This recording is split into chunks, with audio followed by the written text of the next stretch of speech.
Perfect. Okay, so it's recording now, I think. Yeah, perfect.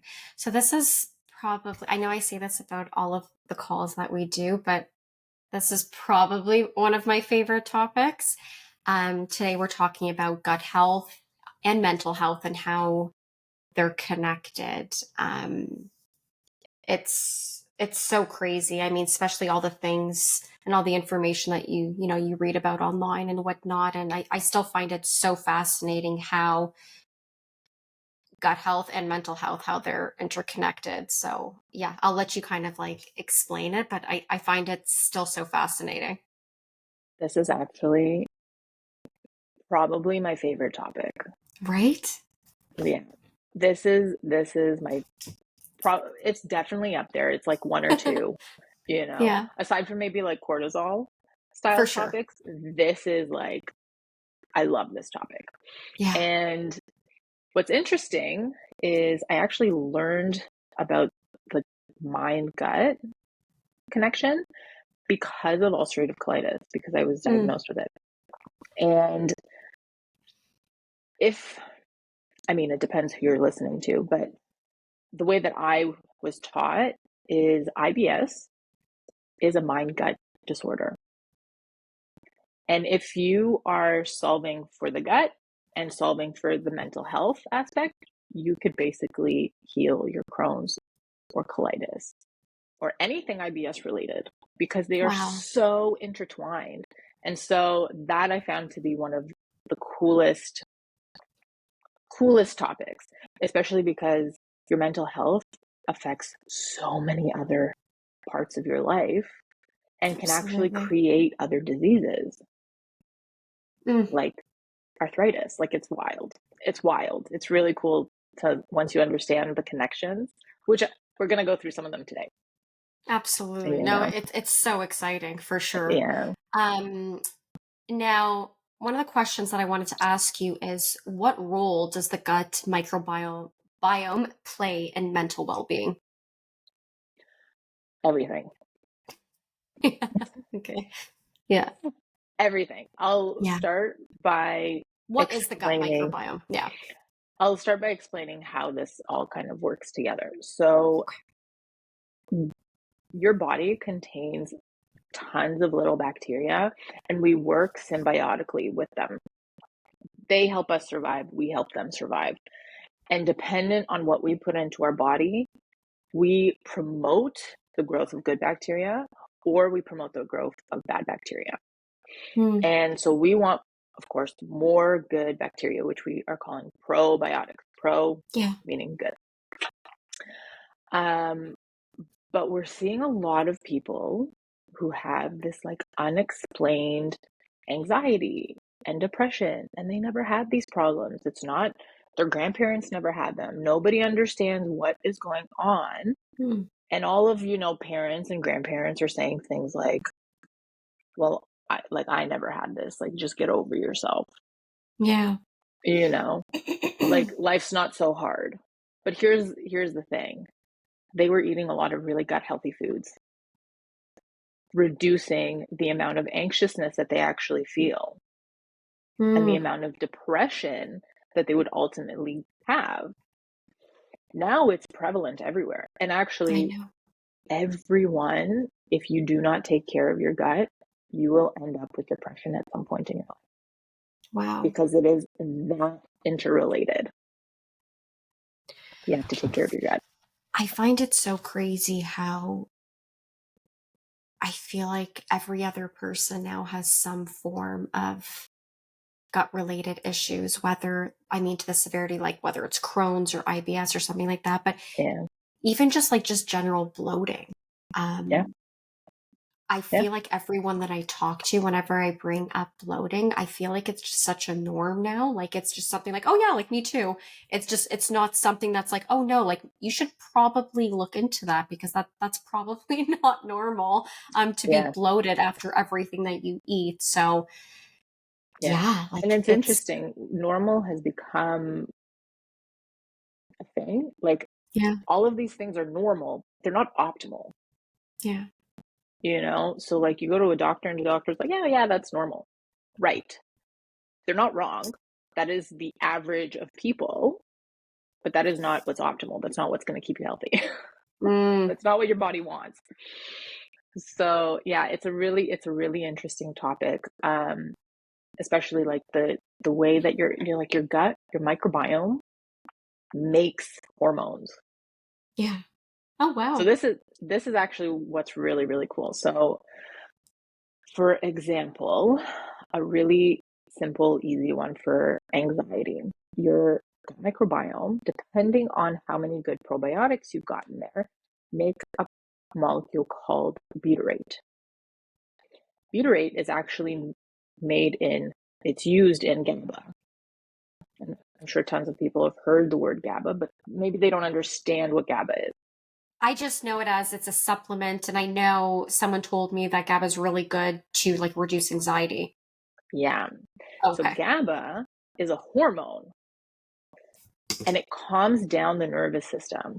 Mm. It That's like one of its main jobs is to calm you down. And so the more GABA you have, the more relaxed you will feel, the less anxiousness you'll have overall. You cannot make GABA without butyrate. GABA is Okay. called GABA aminobutyric butyric acid. You cannot make GABA without butyrate. Butyrate is made in the gut by the How do I get more butyrate? right by the gut bacteria. Your gut bacteria makes butyrate. Wow. Yeah. So if you are now the opposite end, if you don't have a good healthy gut microbiome, you're not making enough butyrate, you're not making enough GABA, Mm. increase anxiety, Wow. right? So it's like a slippery slope. That one, when I found that out, I was like, well, duh. Of course I feel anxious all the time, For sure. you Are know? there particular like foods that you can be feeding your gut microbiome that can actually produce the butyrate? Okay. So generally the foods are going to be the same for all of the hormones that are produced in the gut. So like serotonin is another one. We'll actually go through that in a sec. Okay. Um, but as long as you're eating like sauerkraut, Mm. kimchi, So make sure they're fermented good foods. good quality though. We want kefirs, good quality kefirs. We want, yogurts that are good quality yogurts. We don't want on the shelf at the grocery store with like tons of sugar in it. The sugar actually feeds the bad bacteria. So Oh. kombucha, Mm. this is a super common mistake because people are like, oh, I'll just go to like the health food store and buy myself like a kombucha because it's fermented, which is true, but it's fermented on sugar, which means it's actually producing bad sources of bacteria. Oh my gosh. So overall, kombucha is like a nice fermented drink to have, but it's not good for the gut. So if you see like lots of big names like Mark Hyman, whoever, they're like all very on the gut. You'll never see them offering kombucha. Wow. And it's So actually something it's I've paid attention to very specifically because yeah. I learned very early on that kombucha is actually not healthy for you. Not in the way and the amounts Of that you course. should be having, fermented foods. Okay. But it's really interesting to see like a lot of them won't offer anyone who understands health at like a micro level and understands gut health, they won't offer Yeah. kombucha as an option. They'll skip over it. Wow. So when you're saying like good quality ferment, whether it's like good quality yogurt, so none of like the artificial sweetener ones, so you're probably just like a plain yogurt or Plain. like I heard Greek yogurt, that one's usually recommended as well. Would you So here's suggest the more? thing with yogurt. When I was on my health journey at the very beginning, thinking back to it, I went to the grocery store and at the time, my holistic nutritionist was saying no sugar, no added sugar in the first, I think she said 6 ingredients, which I would even push to 8 first 8 ingredients, because the ingredients list is the most, whatever they put the most of comes first. Yes. So at the time she was saying none in the first 6. And I would go to the store and I was looking at yogurts. Plain Greek yogurt is great. No problems there. Okay. As long as it's a good quality one, of course. You want more organic stuff, grass-fed, blah, blah, blah. But a honey Greek yogurt does not contain honey. It contains sugar. Wow. There are 2 ingredients, yogurt and sugar. Mm. You do not want that. And it's So does the wild. sugar counteract the actual, like, healthy bacteria that you think you're getting from the actual yogurt? So in most of the time, yes, because Interesting. the sugar is processed. Okay. So like a sugar like an organic raw honey, not bad. That actually contains a lot of good prebiotics and it feeds the good bacteria in the gut. Finding a good organic raw honey today is very difficult. Hmm. You know, you really need to. It takes some work to find a good So one. you recommend, if you are going to be consuming honey, that it does have to be a raw organic honey? And I would say, like, if you don't know, and in today's society, it's very difficult to just kind of find a good quality one. Yeah. Not just honey, maple syrup, you know, like anything that contains or could be an alternative sweetener. I would just stay away from it altogether. I want to talk about, because you brought it up, and I don't think a lot of people know this, because I just recently learned about this, is when you're reading labels, when you're reading, on the back of a yogurt container, whatever it is that you're buying, um, what comes first on the ingredients list is what it actually contains more of. Can you explain a little bit about that? Because I don't think, I mean, again, I'm speaking A for lot myself. of I people just don't learned know that. that. Could you touch a little bit more on that? So the ingredients list, they don't tell you how much of everything that they put, but Yeah. it's based on the serving size. And the first ingredient is always the one that they put the most of, Okay. always. And then it goes less and less and less and less until they don't need to put it on the label based on the serving size. So there's like 0.5 milligrams, for example, of a product. If it is less than that, they don't need to label it at all Mm, based on the serving size, not okay. what's in the product, based on the serving size. And Anything usually the serving more, size is very small. yeah. So it's like what we went through last time with the mac and Yeah. cheese box. Yeah. No one No, eats like a nobody. quarter of a mac and cheese box. Let's be That's right. real right now. If you're getting a mac and cheese box, you're eating the Yeah, full box. the whole thing. Yeah. Yeah. So it is always based on the serving size, which Okay. they can make as small as they want. So the other example was like a Coke can.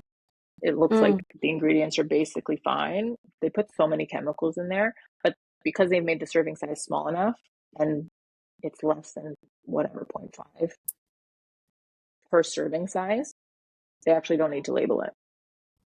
wow. So it's like stuff like that. I mean, stay away from Coke altogether, obviously. But Yeah. like when you're looking at the label, like just out of curiosity, you know, you're like, oh, like the ingredients don't look awful. How is Coke so awful for you? It's because they're not labeling it. Wow. That's so could that mean that there's other ingredients that are actually in there, but they don't need to include it because of the serving size? Exactly. Exactly. Wow. Yeah, it's wild. Um, Ah, yeah, the serving size will go. We need a whole like series on serving portions and stuff and 100%. That's labels because. crazy. But there is a really good book out there. It's called The Pantry Principle. Super easy read. I like super highly recommend anybody to read that book, Pantry Yeah. Principle. And we'll go through. I'll mention that book 1,000 times probably. You can get it off Amazon. I think it's like 25 bucks maybe That's Canadian. awesome. Absolutely. Yeah. I can drop it once I share the video. I can put the link Mm-hmm. here. Really, really, really good read. Um, but I do want to talk about serotonin because this one's Yeah. a good one. Okay. Okay. Okay. So serotonin is a feel-good hormone. It does a lot of things in the body, including like sleep-wake cycles, including sexual desires. It regulates mood. It's a feel-good hormone. And 90% of it, 90% of it is made in the gut by the gut microbiome. So it reduces anxiety. It increases sexual desire. So if you're like lacking, a strong sex life, Yeah. probably related to the gut. Wow. Okay, number one. It makes you feel happy, right? So like a lot of people who are not just anxious, but also feeling unhappy could be related to your gut microbiome. And my favorite one of all time, serotonin regulates your sleep and how good your sleep is. Why? Because serotonin makes melatonin. You need Okay. serotonin to make melatonin. So you need the Melatonin, feel good hormone to be able to make right, your sleep hormone. exactly. Now, here's where it gets like incredible for me. This is like Yeah. one of the main reasons why I love this topic. Your sleep basically regulates how your body functions. Your sleep, if you have to be in a deep enough sleep to actually clean out your body does all of the cleaning, all of like janitorial work while you're sleeping in REM. So if you're Mm. not getting those hours of sleep, your body is not cleaning itself out. What does that mean? That means increase in so many problematic things. Your cells are not being killed off if they're bad.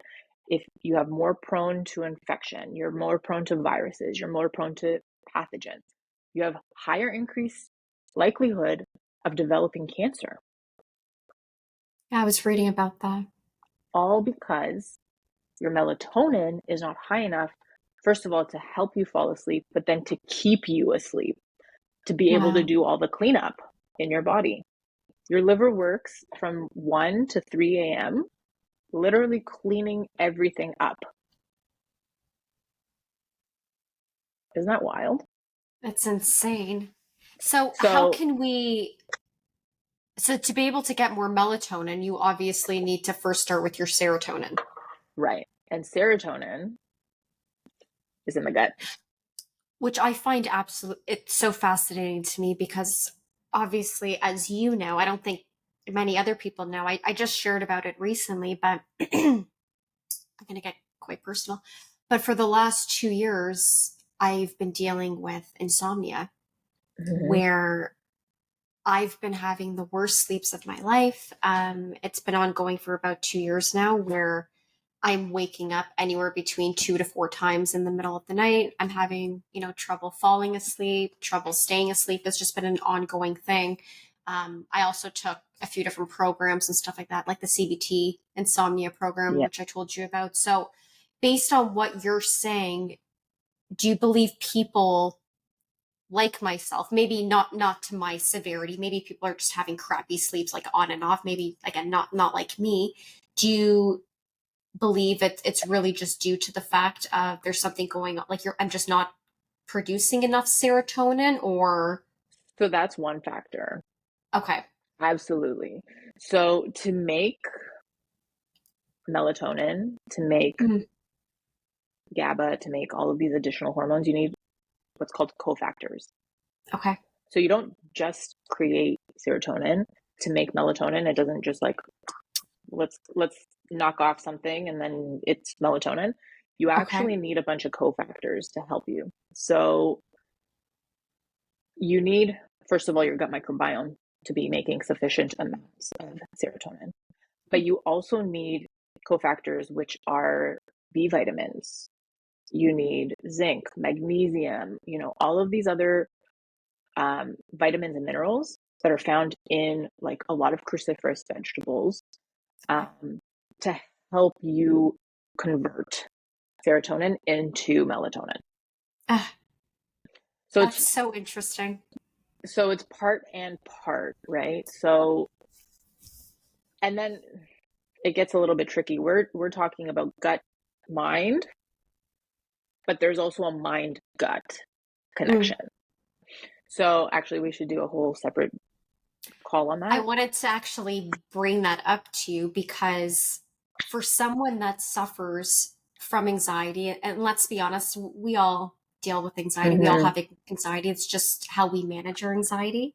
Um, how does that actually, like for someone that does deal maybe with their, whether it's, the type of job that they have, maybe they're stressed out at home, whatever it may be, how does that have a direct correlation of the gut? And like for someone that is quite anxious, does it actually kill different strains of bacteria in the gut? Like could it Yeah. actually, this may sound silly and maybe I'm not wording it properly, but for someone that is anxious all the time or stressed, would that drop or kill their levels of Yeah. serotonin, if that makes sense? Really? So here's the other part. My like Yeah. number two topic. This is where cortisol comes in. Yeah. Literally my favorite topic. Okay.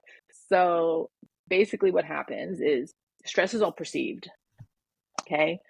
You don't necessarily need to manage your stress. Maybe there's a management component. Like you don't necessarily need to do things that create stress in your life, right?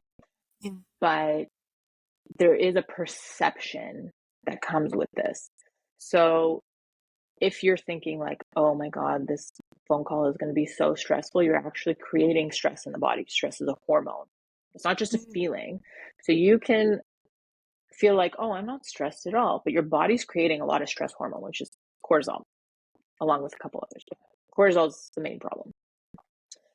And so what happens is all of your resources, like your cofactors to make melatonin from serotonin, all of the B vitamins that help create, GABA, for example, they are all moved. All of those resources move from creating serotonin, melatonin, GABA, dopamine, all of these feel good hormones. They're all shifted to making cortisol, to helping produce enough cortisol and to help you run away from this perceived stress. Stress. Yeah. And it shunts all resources away from the digestive tract. So that means essentially is you're making all this cortisol. Now your gut doesn't have the resources it requires to feed the good bacteria. Mm. Your body can't do two things at once. You're either running away from a tiger or you're eating a happy meal. You're either running away from a tiger or you're having sex. You're either Yeah. running away from a tiger or making a baby. Like you Mm. cannot do, your body cannot do it. It's impossible. It's like, Yeah. how do you sleep if a tiger's trying to eat you? You're not sleeping. I mean, It, you know what I mean? Like when yeah. you're talking about it like that, it's like, well, duh. But like an email does the same thing to you. Thinking about stressful things do the exact same thing to your body physiologically. So that's kind of where like the line ends up. Like you're not giving your body the resources it requires when you're in this mental stress state. And so your gut bacteria suffers, but then on top of it, your body wants fast energy. Where do you get fast energy? Not protein, not Carbs? fats, carbs. What carbs are you going to go for? Crap. Crap. Yeah. So that not only you're eating crap for fast energy, now you're feeding the bad bacteria in the gut. So you're not feeding the Wow. good bacteria. You have high stress. Like it's just like a slippery slope of things. It's so funny because usually when you are under more stress, you want to eat like crap. Like that's just, it's normal. You just make poor decisions. And the reason 100%. for that is because you're not using this part of the brain, which is the thinking part. This is your logic, your rationale. You're using this part of the brain. This part of the brain is your like reptilian brain. And it's, I just need to survive part. So you're not making logical decisions for yourself. So Yeah. you have to pull yourself out of stress to be able to make a good decision. And that goes for everything. any decision that you want, whether it's food, exercise, you got to get yourself out of your reptilian brain and into your logic brain. Once you're Mm, here, you're going to make fantastic decisions for yourself. Things are just easier overall. yeah. Yeah. Getting How there do, is the for challenge. sure. I wanted to ask you, how do certain foods negatively affect mental health through the gut? Like, for instance, people that eat a lot of processed foods, if they're Mm. not feeding their good bacteria, how could that affect their mental health? So that's a great question because we see that a lot. So Yeah. you're, first of all, not feeding the good bacteria.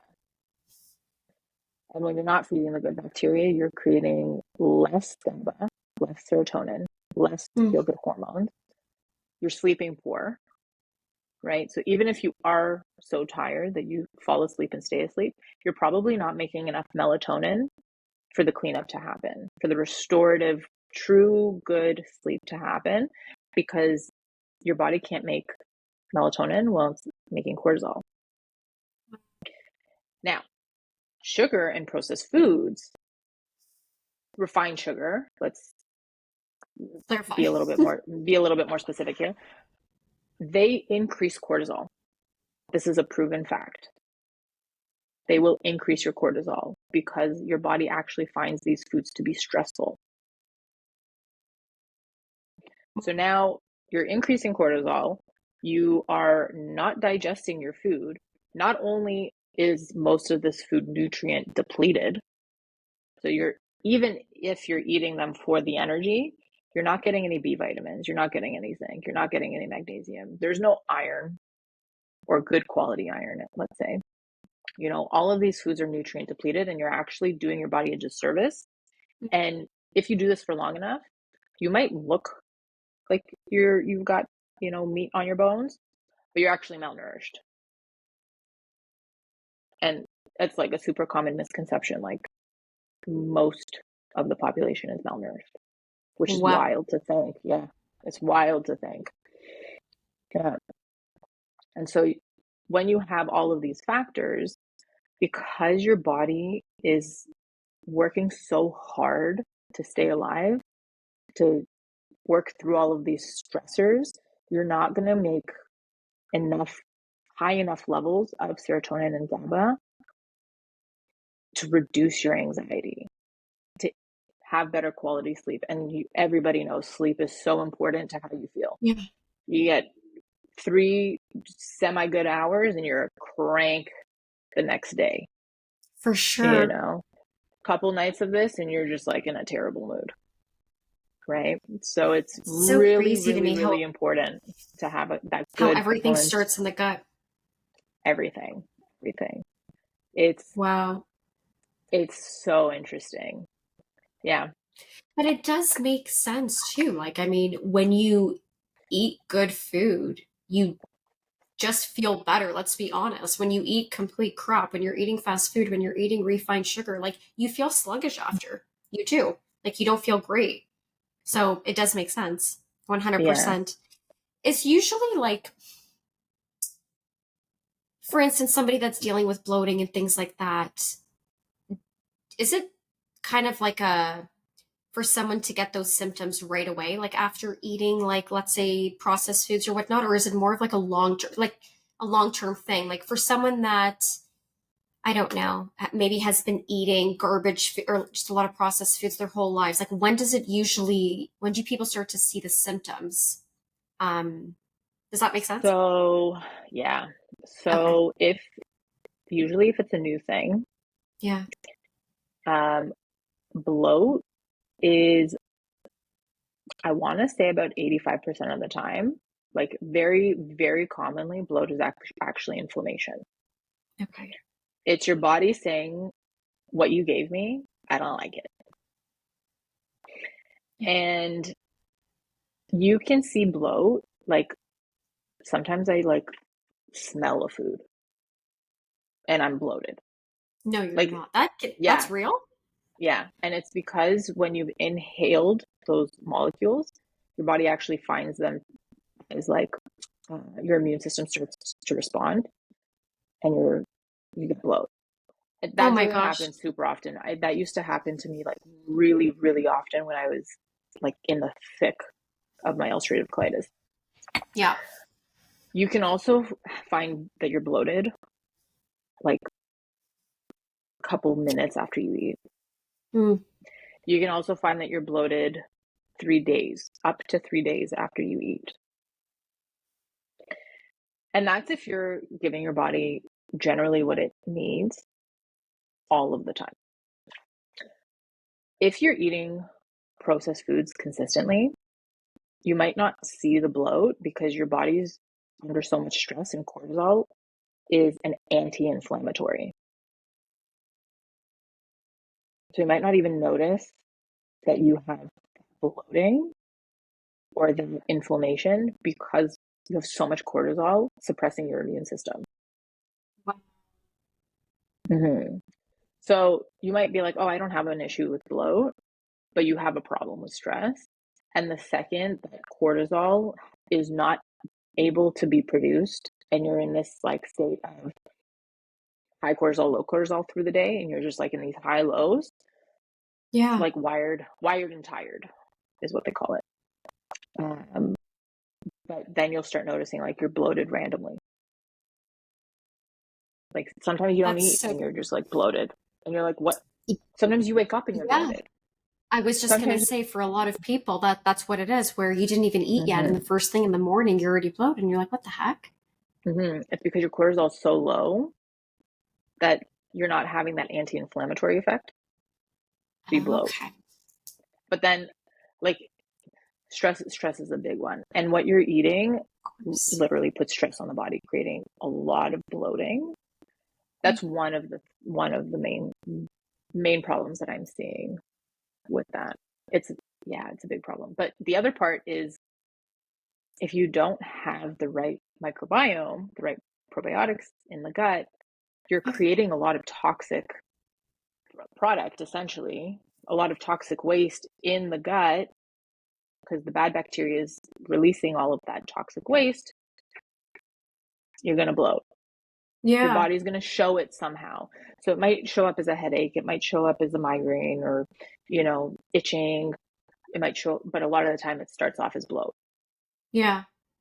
And for skin issues as well too. For a lot of for Skin. my research Yeah. as well, being in the medical Yeah. aesthetics industry for quite some time, Yeah. And those eczema, are psoriasis. really the first response. Like I'm finding like, Yeah. because the body, what it does is it pushes to the farthest place, the Yeah. safest, farthest place, which a lot of the time is the skin.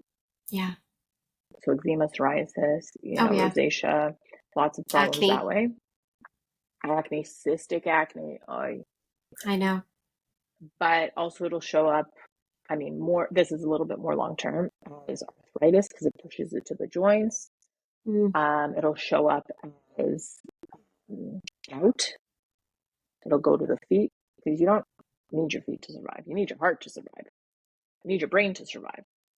So a lot of these things that we're seeing, like Alzheimer's, dementia, there's such far away things that can happen to you, but that's because that's already the end. Your body has nowhere else to put it, Wow. you know?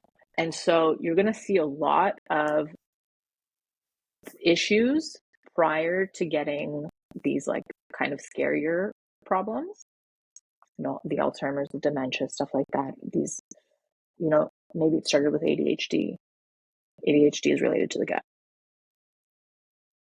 There's a lot of mental health that is related to the gut. And it starts with the amount of good probiotics and how much of each hormone you're able to produce. Could you explain a little bit about the difference between probiotics and prebiotics? Absolutely. Like It's the a great difference question. between them? Yeah, because I feel like a lot of people have a little, they're not quite Mm-hmm. sure, especially on bottles and stuff like that, or certain foods and stuff like that. Some people say, oh, yeah, take your prebiotics and your probiotics. So, what's the difference Yeah. between both of them? So probiotic is the actual bacteria that Okay. we want in the gut. And there are millions of different ones, millions.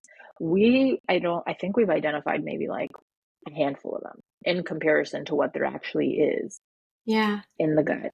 And some of the ones that we think are not so good for us are actually fine and healthy in certain levels. So one of those being E. coli.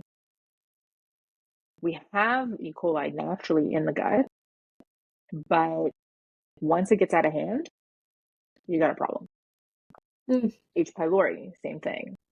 C. diff, same thing. Once they get out of hand, or candida, all of your yeast infections, oh my God, candida is the worst for that. Once they get out of hand, it becomes problematic, but they're naturally occurring in the gut. We just want them at smaller levels. So when you eat certain foods, like processed foods, ultra processed foods, refined sugars, you're actually feeding those ones, especially the candida. Oh my God. Mm-hmm. And what you want is some of the good, better bacteria. So, very popular one people might hear of is Akkermansia. Then there's all the L. Fonts. bacillus. Yeah, I I'm mean, kidding. they have like really Say it again. fancy Latin names, you know, Yeah. but they're like you need those ones in the gut, and that kind of changes as you grow. So like when you're a baby versus toddler versus, child, adolescent, et cetera, et cetera. And you kind of just like add more through the foods that you eat. Mm. Maybe if you're breastfeeding, you get it through the breast milk. And so that's really important. That's probiotics. And you want a good, healthy balance in those. So it's the type of bacteria is your probiotics. The Okay. type of bacteria. Prebiotics are what the bacteria eat. Okay. So onions help feed the good probiotics. They are Mm. prebiotic foods, is an onion. Jerusalem artichoke is a prebiotic, feeds good bacteria. So it has a lot of vitamins and minerals in that particular food that feed the good bacteria in the gut. Okay. So, one interesting one, actually, foods can be good or bad depending on how ripe they are as well for the Interesting. gut. So, Yeah. an unripe banana is a prebiotic for the gut. But once it is ripe, it contains so much sugar in it that it's no longer helpful to the gut. So crazy to me because was always under the concept that a ripe banana is healthier than an unripe banana. So they contain different nutrients Okay. in them. So it's not to say that a ripe banana is bad for you, it just contains more sugar. So, Okay. in the aspect of feeding your gut microbiome, a ripe banana might not necessarily be what you want. But it contains a Okay. lot of potassium, So if you and need more potassium, then that you may. need potassium, Okay. right? And so at each stage, like tomatoes have the same thing, not particularly with those. Apples, same thing, different stages will feed you differently. Hmm. So, like a green pepper versus a red pepper. Red peppers contain crazy amounts of vitamin C. Green peppers don't. And it's simply out of it just like ripening enough. So great. I'm just one. How do you know what bacteria you actually need in the body? Like, how do you know So what there are a are few there that tests? you want. There Yeah. are like GI mapping tests. Okay. My my personal opinion is don't waste your money on it, Okay. because if you're eating the right foods, your body knows what to do. Your body Mm. has innate wisdom. It knows what to do. It knows what to push out. It knows what to keep. It Yeah. knows how to use all of your vitamins. It knows how to use all of your minerals. You don't need these crazy expensive tests. You just need to know what feels good for you. Yeah. So eating kimchi might not necessarily be good for one person, but for the majority, it's super beneficial. You know, kefir, it's a great fermented, drink. I love it, but some people can't stomach that, Yeah. right? There's maybe too much lactose in there, and that's really upsetting to someone. Your body just knows. Even a lot of these like food sensitivity tests, they're really, really interesting. And if you have the money, do it. It's just like to feed your curiosity. But you can find out what you're sensitive to by eating it and then saying, I don't feel good. You'll know. Yeah. You don't need a fancy test to decide what feels good and what doesn't feel good. Your body will tell you, Yeah. you know? And sometimes what that means is you need to remove so many foods and eat, just like a handful of items for like 6 months until everything's repaired, Yeah. and then add more food, Like an like, elimination diet. I know a lot of people do that. mhm, you know, yeah, the elimination diet. I also don't super love those because I find them to be a little bit restricting, but sometimes they're necessary. Sometimes I did them, and that's one of the Yeah. ways that I healed. Yeah. For everyone listening right now, what are just some basic dietary changes that people, can do right now to improve their gut and mental health? I would say remove sugar, processed sugar, and ultra processed foods as much as possible. Perfect. I know that seems daunting for some people. Table sugar, just all that crap. Okay. Remove as much as possible. As much as possible. Can you get used to drinking your coffee without sugar? Can you get used to eating protein for breakfast rather than eat the eggs? Don't eat oatmeal, Yeah. you know? And then if you're having oatmeal, you're probably adding like brown sugar and maple syrup and all like avoid that as much as possible. Okay. Um, I would say that, and then whenever possible, add the kimchi, add the fermented food, add the Mm. sauerkraut. They're not super expensive at the stores, and if you find one that you really like, just stick to that. You don't need to change it. And I would say one meal to start, just add like a spoonful. Maybe you don't like the flavor, your body will get used to it. It Yeah. takes, I don't know if I ever mentioned this, but it takes 15 to 20 tries, 15 to 20 tries to change the palate, to like a food. Really? I'll force 15 to myself to 20. eat stuff. If I know it's good for me, I'll just force myself to eat it. I'll like plug my But nose and just go at for some it. point you start liking it, which Yeah. is wild. It's like people here's what gets me all the time. Like people are like, "Oh, I don't like salad." And they're like, "Oh, I just like can't eat salad. It like makes me feel gross. I like don't like salad." But you didn't like wine at one point, but you drank it, I think I and always now liked you like wine. it. You didn't like beer at some point, Yeah, true. but you That's drank it, fair. and now you like it. Yeah. Huh. You know?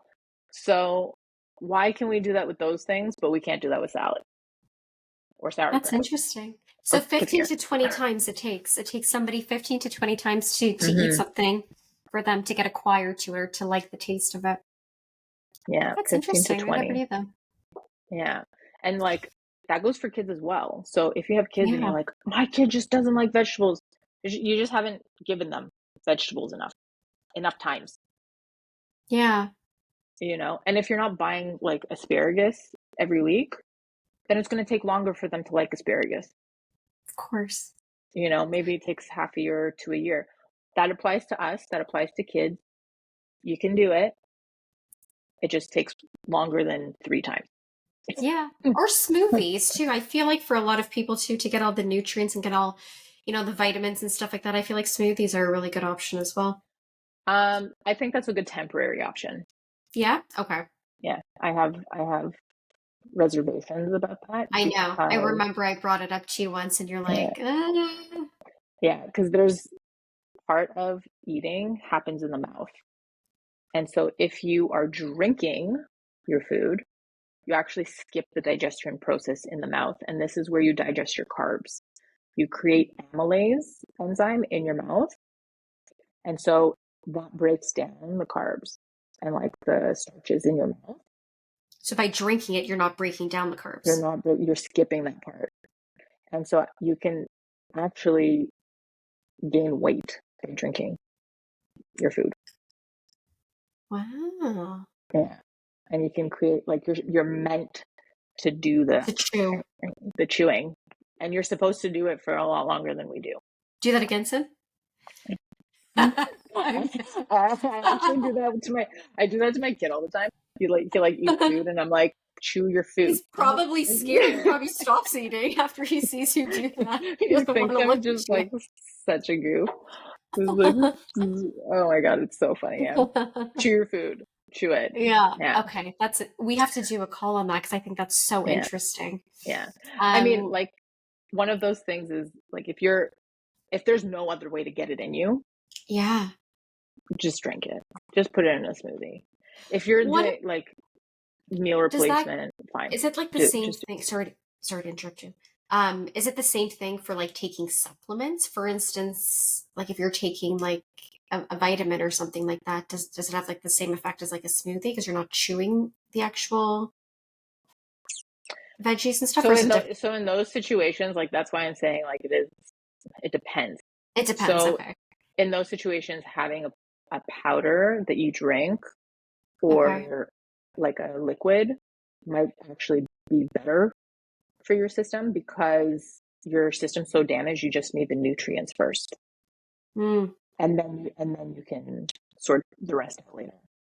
Okay. But, yeah. In some cases it is a good thing to have that option. Overall, you want to chew your food. Okay. You want that process. That's interesting. And then your body, and then the rest of your body knows like, okay, food is coming. We make enough stomach acid to actually break down the food when we're chewing.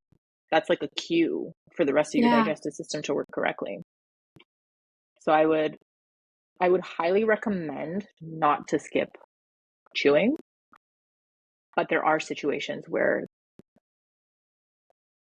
of course. And then life happens for people that are super busy too, right? They're on the go as well. Maybe they don't have time to sit down and, maybe eat a proper lunch or whatnot and to actually enjoy that time. So for other people, like I know even sometimes for myself, when I was running the other business, like I didn't even know like where the day went. So for me to just shove everything into a blender and then to just sit at my desk and drink it as I'm working with, or if you have, like I don't know what that's like, but I mean, you should know. Like, sometimes you don't have time all day, and I'm like, okay, I'm just gonna like make a quick drink, make a smoothie, get my protein in, and I'm just like, of course, yeah, it's really challenging. But like I said, there are times if you can chew it. Yeah, interesting. Yeah. What about probiotics? What are your thoughts on probiotics? And, do you suggest that people actually take them?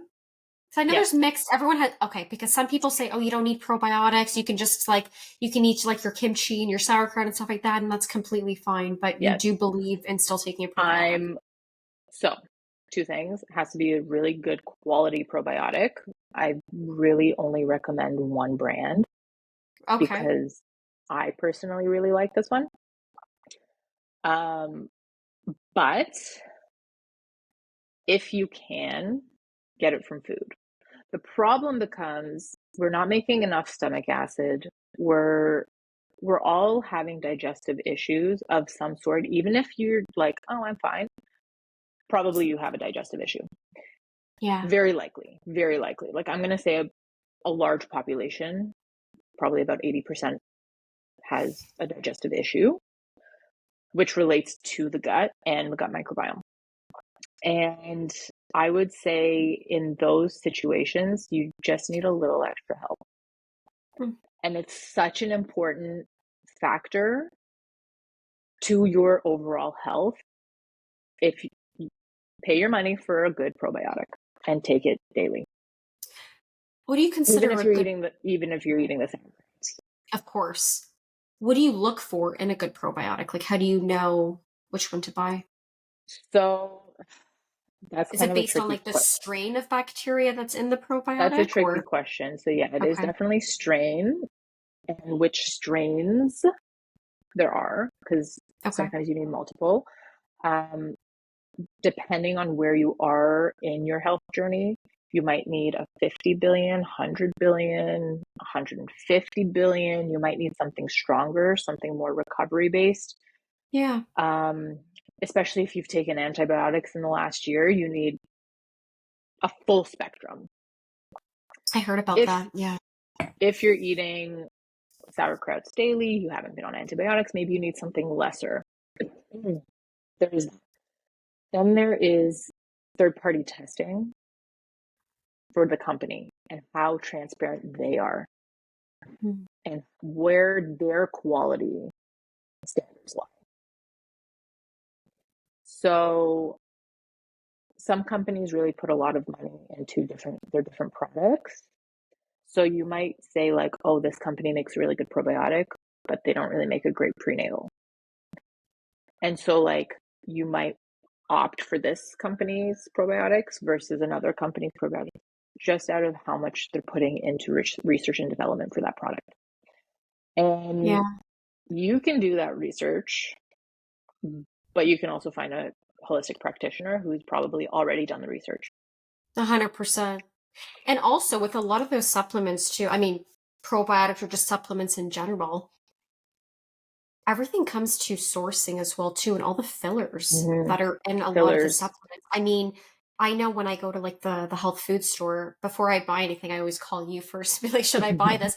But for most people, I mean, if you're looking at the back of the bottle, you want to be cautious too, because there's a, excuse my friend, there's a lot of crap A lot. inside.